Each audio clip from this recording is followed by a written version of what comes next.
কাকা জলদি 1 কেজি চিনি দিন তো, আম্মু শরবত বানাবে।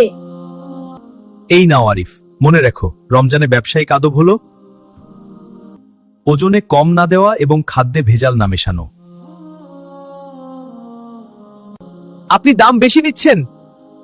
ভাই রোজা রেখেছি।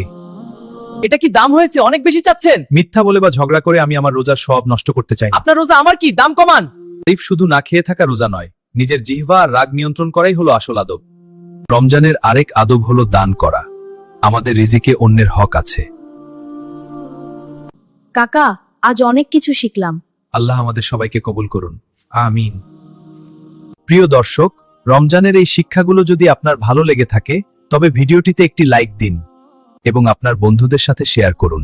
আমাদের এই ছোট ছোট গল্পের মাধ্যমে ইসলামের সুন্দর শিক্ষাগুলো সবার কাছে পৌঁছে দিতে আমাদের চ্যানেলটি সাবস্ক্রাইব করে সাথেই থাকুন।